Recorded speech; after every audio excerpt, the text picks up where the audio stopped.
Assalamualaikum warahmatullahi wabarakatuh. Nama saya Syifa Nurul Auliani, saya dari PGSD Universitas Pelita Bangsa. Di sini saya ingin membuat video wawancara terhadap guru yang sudah lama berada di sekolah dasar, yang sudah mengetahui perkembangan kurikulum dari tahun ke tahun. Yuk, mari kita saksikan video berikutnya. Sekarang saya sudah bersama guru yang sudah lama berada di sekolah.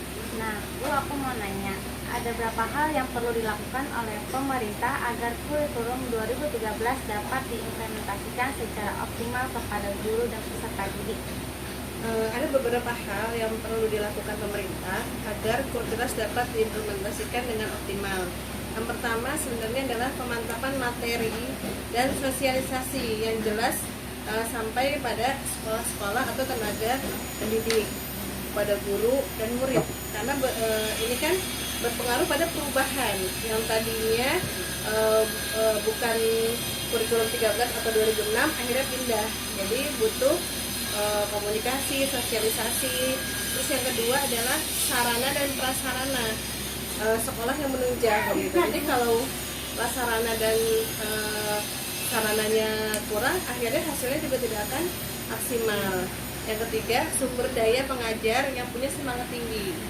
Karena di sini dituntut kreativitas inovasi guru dalam mengimplementasikan kurikulum 13. Dan terakhir adalah kerjasama antara pemerintah dengan lembaga-lembaga pendidikan yang ada supaya berjalan dengan baik. Seperti itu. Selanjutnya aku mau nanya, mengapa pemerintah menerapkan kurikulum 2013? Mungkin keinginan pemerintah saat ini adalah ingin menciptakan sumber daya manusia yang mandiri, kreatif, inovatif di zaman teknologi yang seperti ini, supaya nantinya Indonesia tidak ketinggalan ya, yang mungkin tujuannya seperti itu. Selanjutnya, mengapa pemerintah kurang berperan dalam pengadaan dan distribusi buku untuk sampai ke sekolah? Mungkin kendalanya kalau di Indonesia kita kan terdiri atas daerah dan pulau-pulau ya. Mungkin untuk yang jauh, yang agak terpencil, mungkin terkendala transportasi atau komunikasi. Terus kalau yang kedua, kurtilas ini kan menuntut kreativitas guru ya, gurunya dalam mengajar, sehingga pemerintah hanya memberikan garis besar, oh seperti ini kurtilas gitu. Jadi pinginnya sepertinya kreativitas guru itu gitu. Jadi bukunya boleh dari sekolah itu sendiri diserahkan kepada lembaga itu sendiri gitu, seperti itu. Selanjutnya, apakah pemerintah memegang peranan penting dalam pendidikan anak-anak di Indonesia?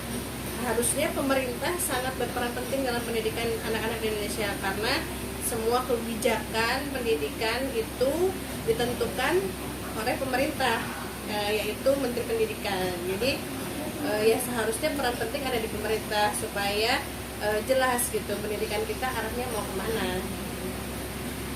Terus yang terakhir, pada tahun 2013 pemerintah dalam hal ini Kemendikbud meluncurkan kurikulum baru yang bernama Kurikulum 2013.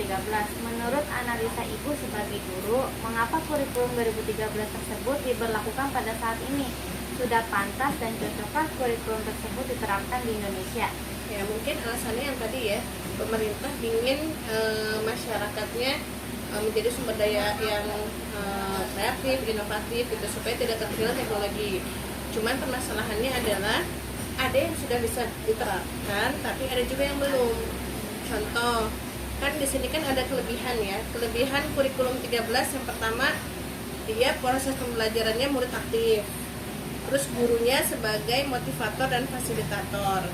Terus semua aspek bisa jadi sumber pembelajaran yang tujuannya melahirkan manusia yang kreatif tadi. Jadi keberhasilannya ditunjang oleh sarana fasilitas yang ada di sekolah itu, termasuk gurunya. Jadi biasanya terlihat dari sekolah yang lebih canggih atau lebih modern, dia lebih bisa mengimplementasikan. Nah, kelemahannya masih kontradiktif ya, terutama untuk sekolah-sekolah yang masih terpencil, sarananya kurang, tidak memadai, karena proses pembelajaran siswanya kadang ke sekolah aja masih terkendala kan. Nah seperti itu. Jadi Mungkin untuk daerah yang maju, kota yang maju, dan sekolah yang bagus itu bisa. Tapi kalau untuk yang masih terpencil, daerah terpencil, fasilitas kurang, kayaknya mungkin belum bisa gitu. Jadi ada kelebihan dan kekurangannya seperti itu. Terima kasih ya Bu udah mau bantu wawancara. Terima kasih teman-teman yang sudah menyaksikan. Maaf bila banyak kesalahannya. Wassalamualaikum warahmatullahi wabarakatuh.